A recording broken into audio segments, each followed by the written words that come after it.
Once again, a very good morning to all of you. Would like to thank each one of you for joining us for the technical session entitled DPI Experiments in Global Market. This session will explore lessons from global DPI experiments and their implications for inclusive finance. It is my pleasure to invite the esteemed panel for this session. But before that, a gentle reminder, we do have a QR code which you can scan and share your questions or your feedback. So may I request for the QR code to be shared on screen. We would also like to share with you all that you can share your feedback or any questions that you would like to direct to any of the speakers. And also a gentle reminder to please do remember to either switch off your cell phones or put them on silent mode. And now let's invite the esteemed panel for this session onto the stage.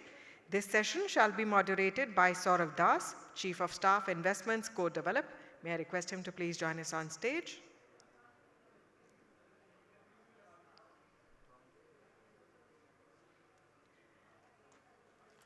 A very warm welcome to you. The esteemed panelists for this session are Ms. Natasha Jethanandani, Co-Founder and Chief Technical Officer, Kaleidofin Private Limited. Ms. Anita Mittal, Social Protection Consultant, World Bank. Kunjibari Daga, Partner, Microsave Consulting. Mr. Joydeep Gupta, Head of APAC, Synaptic Global. May I request them all to please join us on stage.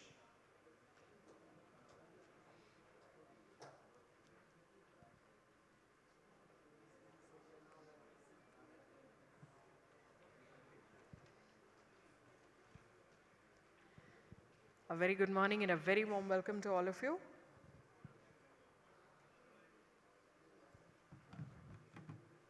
We look forward to an insightful discussion. And with this, I would like to hand it over to you. Saurav, it's over to you. Thank you. Good morning, everyone. Welcome to this session, and thank you for the audience who are attending this session early in the Delhi winter. I'll start with a brief context setting about what we'll discuss in this session particularly, and then start with a common question to all of you. Over the last 2 decades, we have seen, particularly in India, how the digital public infrastructure journey has evolved into enabling a lot of access to services, financial inclusion, and much more technological innovation through neutral rails that have been created where everybody can participate in the digital economy. And we have seen the impact that it has had, and we're currently seeing how much it is actually leading to more people getting included. As we see over the last 10 years, it's not just India, but multiple countries around the world who are also adopting this design concept of DPI, but also like the actual artifacts of digital IDs, data exchanges, payments, and much more different layers of what we call DPI. In this session particularly, what we would like to do, and through my questions, what I would like to get out is, what have we seen in India, which are some things that both countries all around the world can learn from, and what are we seeing currently countries doing, which are also innovations in how they implement DPI. With that, I'd like to start with a common question to all of you, which is, like I said, countries around the world are adopting DPI, they're experimenting with it. Last I checked, there are around 64 countries which have a digital ID. There are 100 countries which have data exchanges. But based on your experience, what's one assumption about DPI, and you can talk about any particular DPI layer or just generally how we think about DPI, that holds true in India, but that assumption does not hold true when we go to other countries? And if you can talk about specific examples, that would be great. I'll start from you, Natasha. Sure, I'm happy to take a stab at that. I think, one of the really interesting things I feel about DPI in India is that a lot of things, just really strong things came together, right? There's a really strong central, state capacity to do this, a massive domestic market that could leverage it, fantastic tech capabilities that were brought to the picture. And regulation that just aligned around it. So I feel like a lot of things really came together in India to make DPI so successful, right, in India. And not all these factors are always true in every country. The one that really, I think, also stands out for me, I feel that I think India really had is sort of a trust in the state and central capacity to provide these services, right? And I think in countries, and that's true of some countries, of course, across the world, but in countries that have questions around, surveillance or poor data handling, lack of trust from the population, I think being able to really bet on that state capacity to store your data, to sign up for this, I think can be a concern. So India definitely had that, and I think we've really accelerated. There's a lot more factors, but that's definitely one that I think has contributed massively. Thanks, Natasha. Moving on, Anita, if you could share your thoughts. Yeah, thanks, Saurabh. So I think just building on what Natasha said, I think what has worked in India is a very highly inclusive, centralized, biometrically deduplicated ID, which has enabled adoption of this ID in multiple use cases, whether it be social protection, fintech, and this has sort of, been feeding itself. Success brings success. So the adoption of UPI, DPI, the ID, everything has worked well. In other countries, I have seen in countries, our neighboring countries itself, where they have a very robust payment infrastructure, but adoption, they are really struggling. It's still not adopted. People still deal with cash. So tech alone is not enough. It's the enabling environment, all the pieces of the puzzle coming together that makes things happen well. If you look at Kenya, it has a very good payment layer working very well, but ID has been a challenge. This is the third ID, digital ID, that they're going with. They had the first digital ID, second was Huduma number, and the third now they're starting with Maisha number. So getting an ID system right the first time is also, God's grace, I would say, including all the other factors which Natasha mentioned, like the political environment, technical capacity. The third thing, having worked myself in the India's e-governance program, I feel when we started way back the e-governance program in 2000, early 2000s, lot of departments had created their digital systems. So when the ID system and the payment systems came, there were lots of digital systems which could quickly latch on. At World Bank, when we start any digital ID or a payments project or data exchange, we start in our assessment to see, what are the use cases, who are the adopters who could take up this and bring value or return on investment for a digital ID project. And I see that it's not as easy as in India, where we had the passport or the income tax or so many social protection programs which were already on digital rails, which could easily, just bring a thin layer of integration with the digital IDs. So, yeah, with this I'll pass on. No, thanks, Anita. I think a lot of what you said also resonates with what Natasha said around like capacity and trust essentially becoming like a very important aspect of leading to both adoption and impact. Kunj, moving on to you, would be great to hear from you, from your experience. Yeah, thanks, Saurav. And so I to build upon, what Anita said and this one, and maybe just taking a little bit. Okay, so taking things in terms of how India evolved, right? So it was not that one day we thought about Aadhaar and we thought about UPI and things started working. There was a lot of work which was done preceding that. So in terms of the work, if you look, the investment India did in the educational institutes to build the capacity in IT and running these kind of systems. The digitization of the government systems which was taken up, the creation of these strong regulatory mechanisms and the institutions within government and outside government to drive this whole innovation. They actually acted as a foundation layer on top of which now you could bring the systems like Aadhaar and UPI. Now, if we look from Aadhaar perspective, some of the things that government was sure about, right? Like government cannot do everything by themselves. So they needed a very innovative and supportive ecosystem of the private sector entities and other institutions to come along and make it a success. So that was one of the factors which acted as a, I would say, catalyst in terms of whole way of thinking about DPI and adopting it. Because many of the countries have been successful in implementing ID. So they have implemented ID systems. They could issue ID to people, which people can use. But there are no use cases where they can actually leverage it for availing services and things like that. So there have been challenges which government identified. So the use cases in social protection payments were identified early on, which helped build that trust part, which was mentioned. And that trust led to now using IDs for multiple other cases.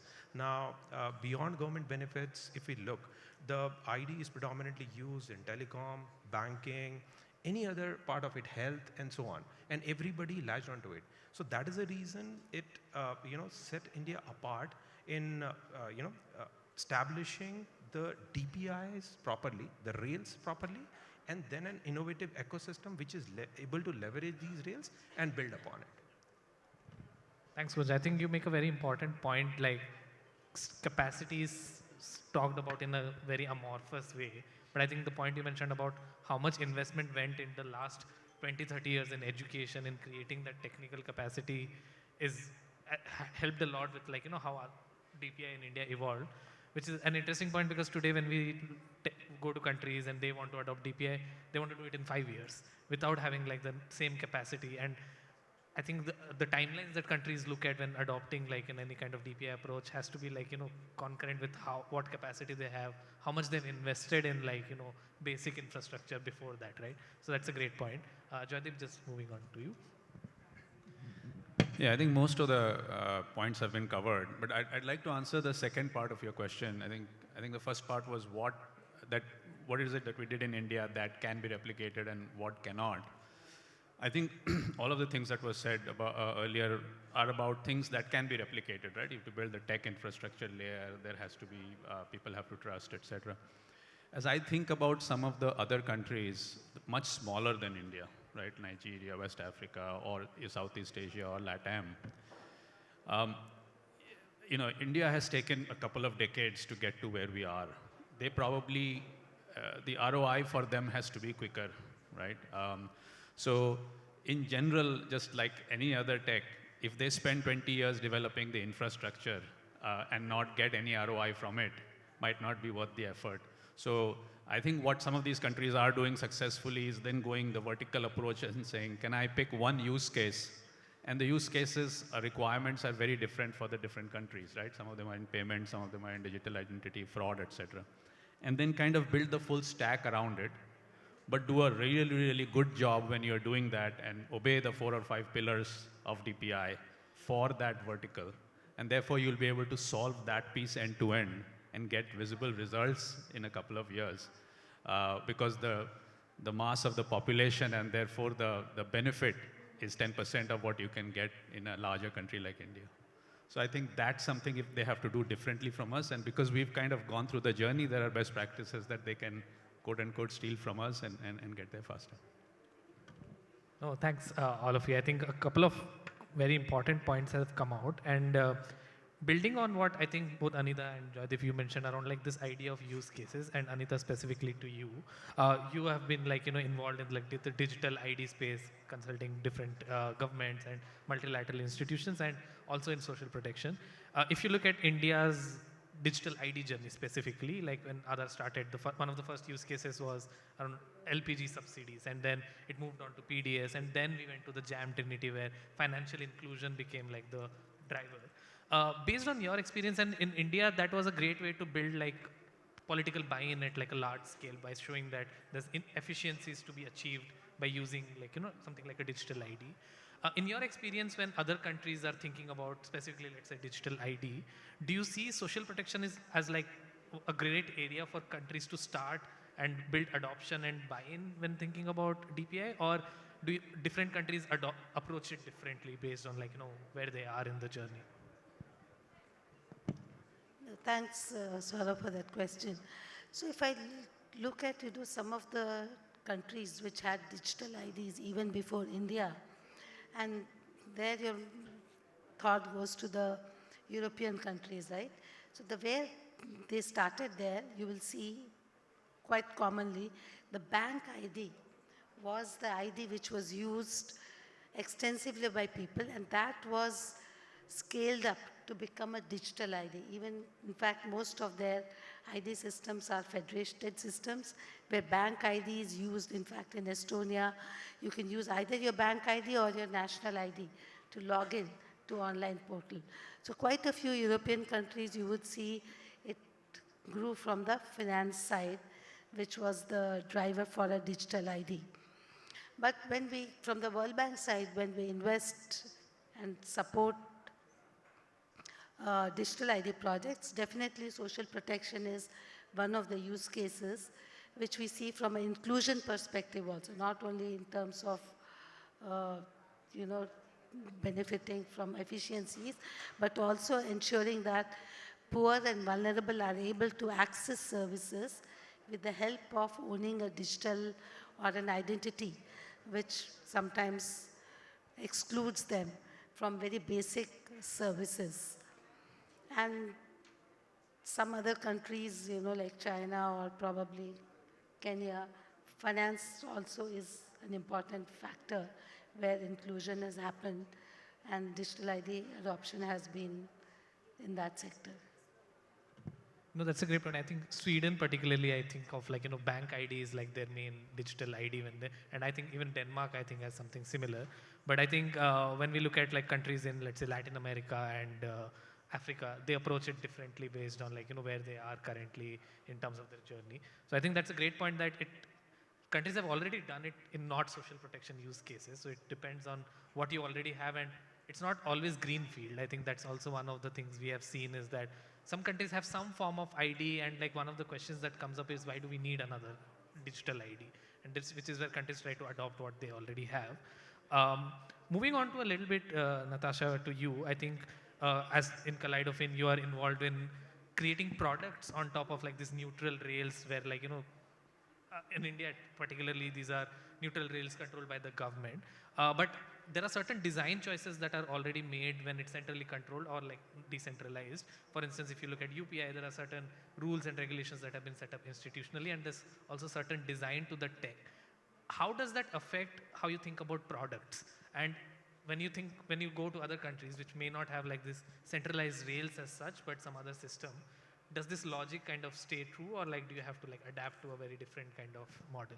Yeah, no, great question. I think, so a couple of things, right, that we try to look at, because we work a lot in the informal sector customer space, which is, despite the presence of DPI neutral rails, I think they need to be further designed for true inclusion, right? So maybe I'll answer your question in two parts, right? One is, so for example, Aadhaar adoption in India, right?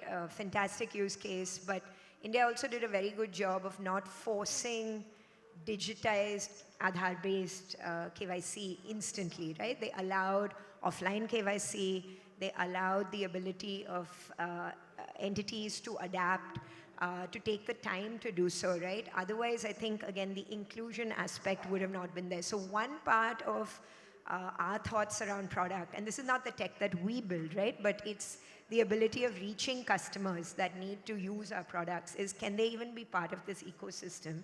And I think at its core, the design of both the DPI systems as well as our own product systems has to be very inclusive. So for example, when we build, our products, some of the core investments, so we build, really focused credit decisioning products to enable informal sector customers to get better access to formal finance, to formal credit, and also monitoring products to help financial institutions better serve these customers. Now, within this context, right, one thinks that, okay, a new country means you have to entirely rewrite everything. But a lot of our investment, just to answer your question, is in the underlying data pipelines, the frameworks, the massive investments in what goes behind the modeling, the machine learning, the feature generation, the being able to build models, adapt models. And what we've realized as we've deployed this in India, we have now over 50 million customers worth of data. That's actually, I think, maybe as large as a few countries, for example, in Africa, who are looking to deploy these things. And so the way we've really tried to design these products is to say, how do you build these infrastructure components to be completely reusable, right? So we lift and reuse in new countries, and we've been now working in East Africa, especially Kenya, and slowly expanding to countries around Kenya, like Tanzania, Uganda. And that's something that has really helped us accelerate. And then the paths to plug in are things, so the credit behavior of customers in every country is different. The alternate data that really makes this inclusive, right? So again, inclusion is not by definition. It's part of the design of DPI. It's part of the design of every product. So how do you ensure that a thin file customer has enough other data? And how do you ingest that data, right? So for example, in India, it's about account aggregator and UPI integration. But in Kenya, it's about M-Pesa integration, right? So we build our products to try and adapt those easily so that ingesting is not like rewriting, but it's really building on top of what we can. So you reuse as much as possible, then build locally, adapt locally. No, actually, that's a great point about reuse, where I think there's been a lot of technological developments where we have created products which can actually be reused rather than rebuilding from scratch. And there is a cost and effort question to this. I actually want to have a small follow-up. One thing that I, we hear about, how UPI particularly and the JAM Trinity in India has basically reduced the customer acquisition cost for a lot of private sector entities, and to be able to include last mile customer, it's much more easier. But what I'm curious about is that, is there a trade-off to this where, for instance, you as a product company now see that, oh, people who use UPI are our customer base, and would you want to make product decisions where you want to reach people who, today even UPI is not really used by everyone in this country, it's 2/3 of the adult population from the last time I saw. So does this make you want to make less efforts towards reaching those customers which are not already included in the DPI ecosystem, or does it make you make different decisions for different types of customers? So we actually have to answer this problem day in and day out, right? People get surprised when Kaleidofin talks about non-UPI cash flow analysis, because it's such an assumption that UPI is there for everybody. And you're right. I mean, I think 400 million adults in India don't use UPI. The 500 million adults that do have UPI, they don't use it for everything. Many of these people have half their world in cash transactions, half their world in, say, hopefully UPI transactions. So really, it's only the top 100, 200 million in India that are fully using it. So we really try very hard to build our products to work without forcing dependencies on these things, right? So so everything is modular for us. If you can plug in cash flow analysis, basis account aggregator, basis UPI, we have that, right? And that allows us to make much more predictive decisions. But if you don't have that, and maybe you have no visibility because there's no bank, the bank accounts are there, but they're not being used. And so then we actually rely on proxies, and we rely on the ability of doing either income analysis using other proxies like alternate data, what is the education level, health level, hygiene level, other factors that would define the income of those customers. So a lot of work goes into our products to try and see how do you address the full spectrum, right? Because for us, customers graduating out of microfinance, customers who are very small nano entrepreneurs is a very strong customer segment, and we can't just rely on saying this must be there. But one more point, maybe not related to the question, but in the spirit of reusability, right? Because we talked in the first question about DPI and countries' investments.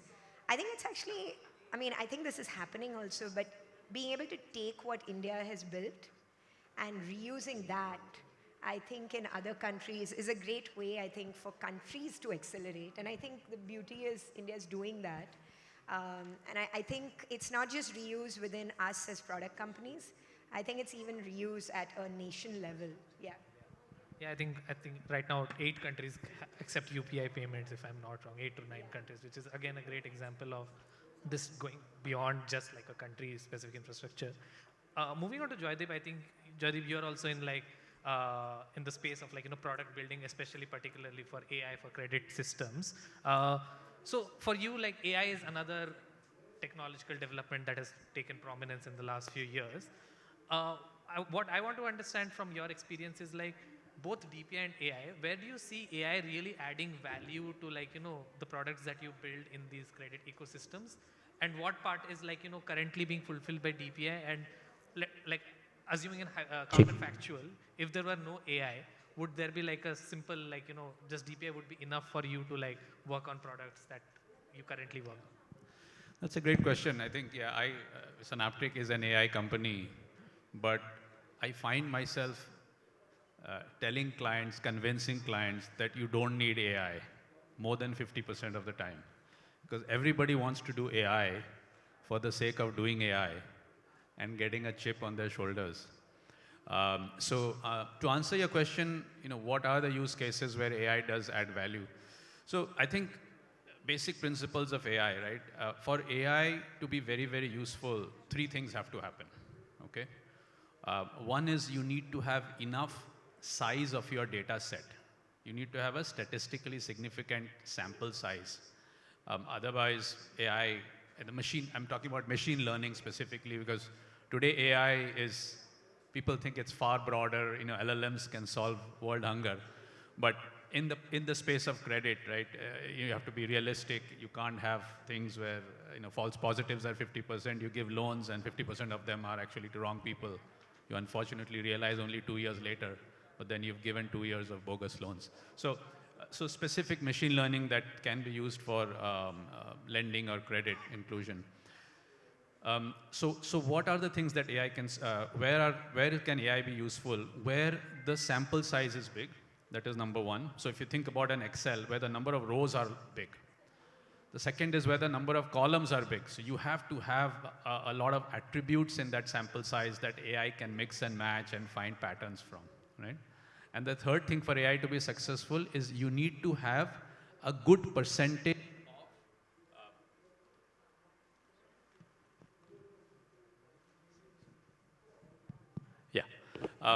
you need to have a good percentage of event rate.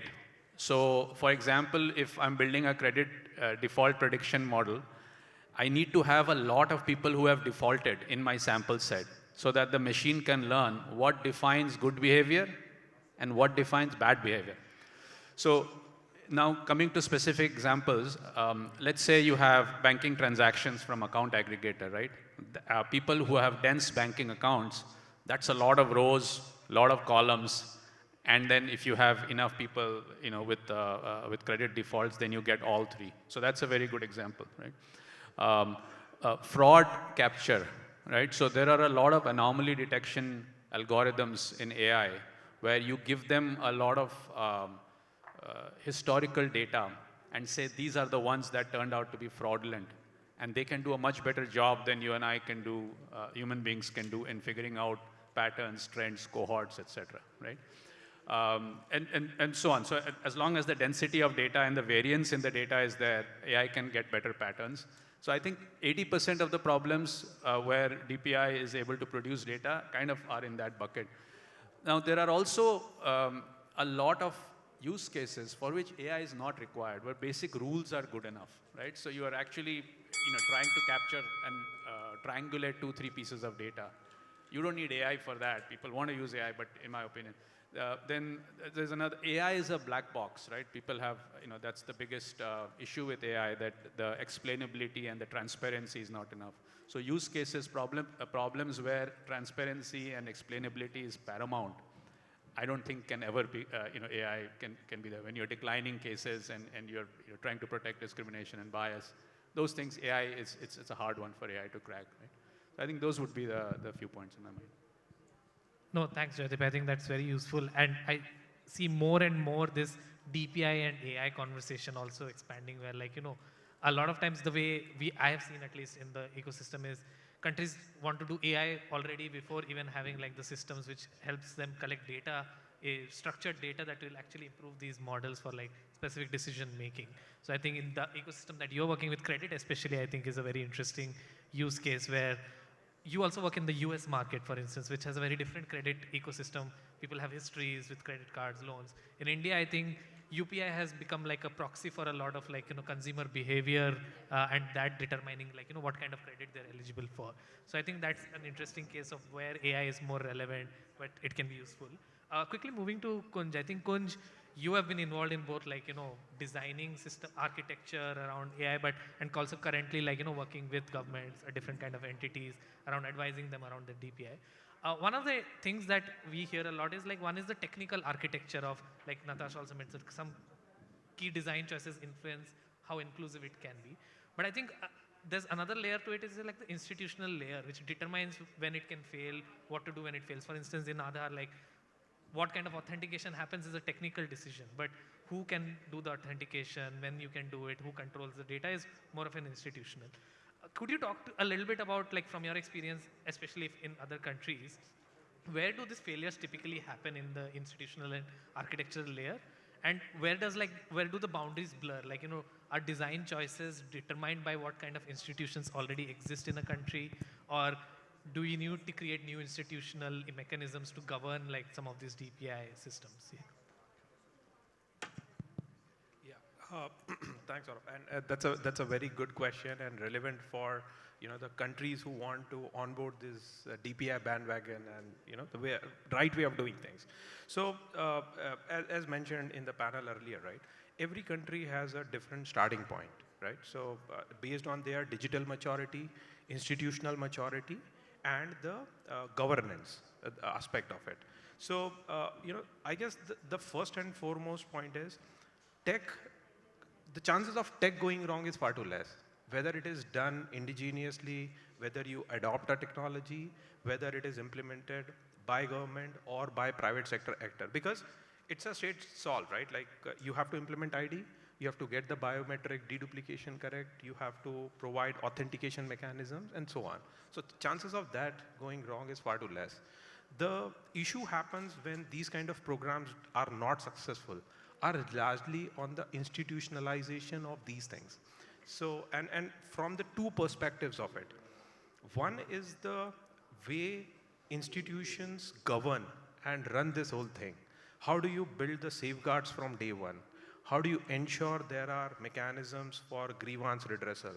How do you ensure the guardrails are in place in terms of the consent, privacy, and all of those things? And that is where the roles of regulators and the governing bodies comes into the play. The second part of it is the entities who are implementing it. So let's say the example that you gave, right? ID systems can say authentication yes, no, based on the input that you have given, right? But what if, let's say, for some environmental reasons, for some case, the authentication fails? What to do after that is to be defined by institutions. So the issue cannot be put back on the ID systems or the quality of ID systems or the maturity of the ID systems. It is largely in terms of the institutional mechanism thought about and the way they handle these kind of exception scenarios. And that is where the role becomes even more critical. And also, the adoption is largely driven by the trust, as we discussed earlier, right? So all of that comes in when these guardrails and these mechanisms are built in the system from day one.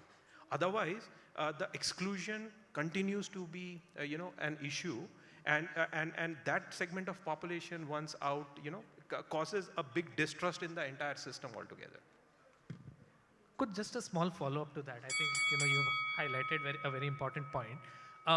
We have seen, for instance, there's one around what are the overarching principles of institutions, governance, safeguards, privacy and surveillance becomes like a very big concern, especially when it comes to ID.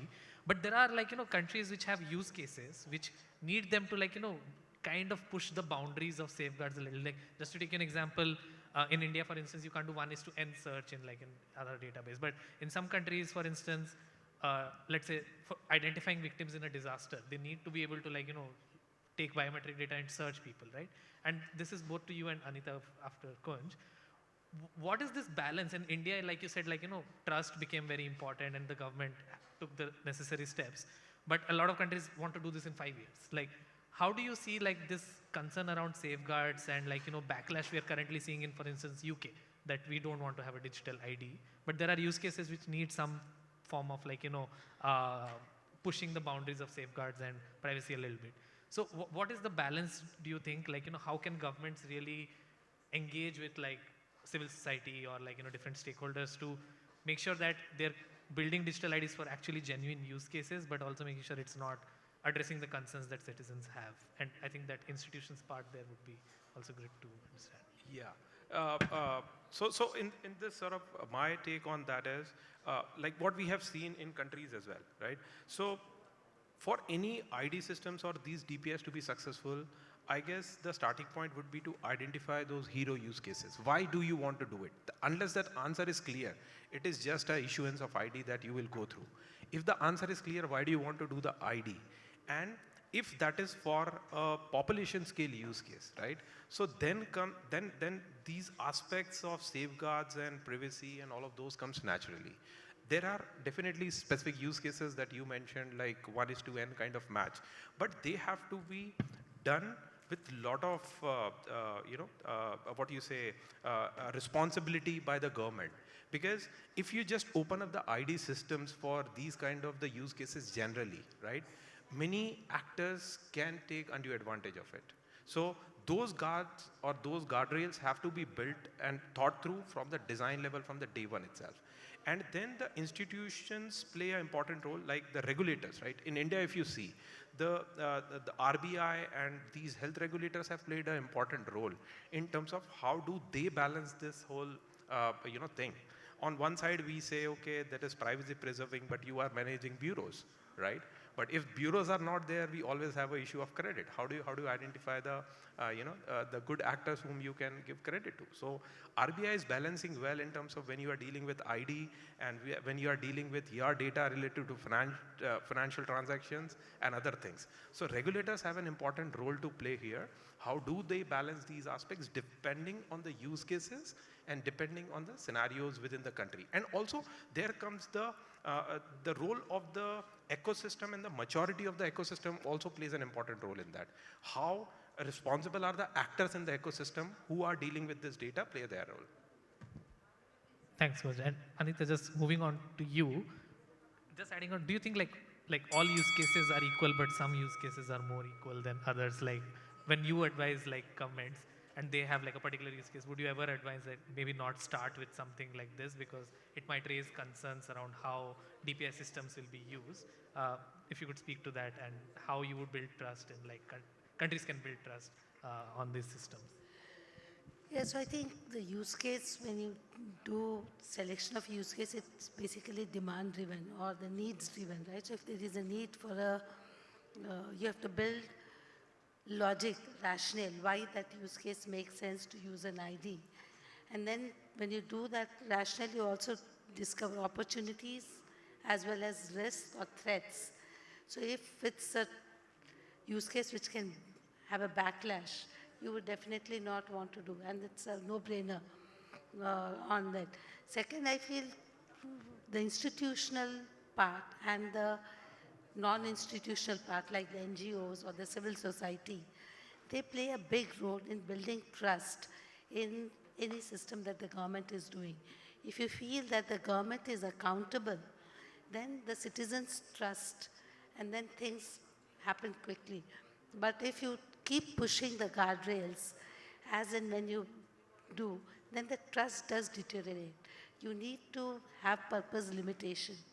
Otherwise, when you start pushing the guardrail to allow one VIP inside, the thief could also enter from the same door.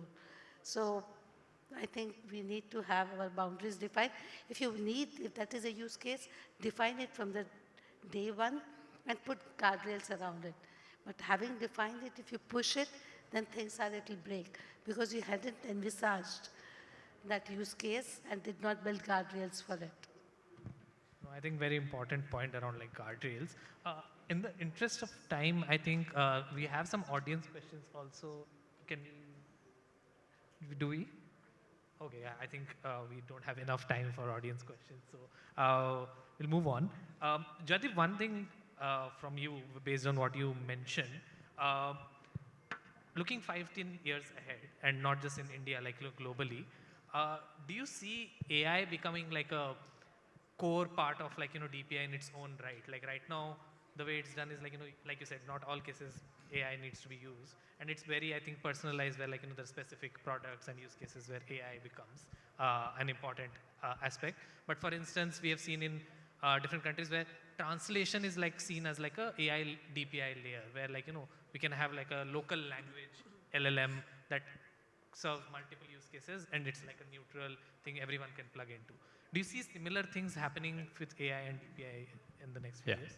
I think what we feel is that if you think about different use cases or different data sources of DPI, I think AI will be used tremendously in enriching each of these data sources, right? So basic stuff that we've already done is looking at a driver's license and from an ID verification using AI to say if I'm this person or not. Or from bank statement, you use LLMs to decipher what the description means, and is that a circular transaction, is that a fraudulent transaction, or et cetera, et cetera. Similarly, as new use cases or data sources in DPI get established, there will be AI embedded in that to take it to the next mile, right? And I guess in addition to that, there will be big horizontal layers of AI which then triangulate these data sources and then make it more intelligent to say, okay, I'm finding something here, but I'm triangulating this and I'm not finding it. Something seems funny, and therefore I'll flag this as something funny. So I think AI will be there in the individual data sources as in addition to the horizontal cross-source kind of triangulations. Maybe just to also add, fully agree, Joydeep, and I think just even in India, you see the amount of investment right now in local language data collection. It's not easy to do. There is massive work happening behind it, and I think that's the only way India will have its own LLMs that do drive true inclusion, right? And I think it's not, very often we use these use cases as saying this is just experience improvements and customer experience. But I actually think this is very interesting part of inclusion, right? If the end customer can interact with you with voice, where she could not before, now suddenly she may have access to, not just finance, other things as well, but definitely finance. So I do think that that's an area we should invest in. Yeah, I mean, it should be an infrastructure layer where it's not dependent on how much resources a organization has to reach the last mile customer just because of a language. Like, I think that's the way we think about DPI as well. Just a rail which others build upon, not necessarily a product in itself. Unfortunately, we don't have enough time. I have a lot more questions that we could discuss. But just to conclude all the things that we have heard today, I think one of the ways we are seeing DPI going from India and globally is that there's a lot of institutional lessons to learn and implementation lessons to learn. One is around trust building and like how do you scale this trust across use cases, and what are the different use cases that we can think of that you start with, while keeping in mind the guardrails, safeguards, and the institutional structures that need to be built. They need to be contextualized. At the same time, there's a lot of innovations that both as product builders, as governments, different countries are doing, and they're all approaching it very differently. But I think the underlying thing is also about what capacity these countries have. Like some countries which have a lot of capacity will do it on their own. And I think we have seen that in Brazil, for instance, similar capacity, doing a completely different model of like, financial DPI versus India. But again, there are other countries which are taking what we have already built and reusing that in their context without necessarily starting from scratch. And I think over the next 5 to 10 years, at least this is something I'm optimistic about, is that as this conversation evolves and matures, we'll see many different models of DPI and not just one kind of stack or different stack. There's already conversations of Euro stack, Africa stack, LAC stack. So I think that will come about, which each of its own kings and quirks, and that will be great to see. Thank you to all the panelists. I think we have had a very diverse panel here from different parts of the ecosystem, and thank you all for sharing your insights. Thank you all for this very interesting discussion, and special thanks to Saurav for such daft moderation of the session. I request you all to please join us front and center for a group photo op, and we also have mementos as a token of our appreciation for your time and input. Our team will be handing them over to you as you go down the stage. We could quickly move on to our next session, which is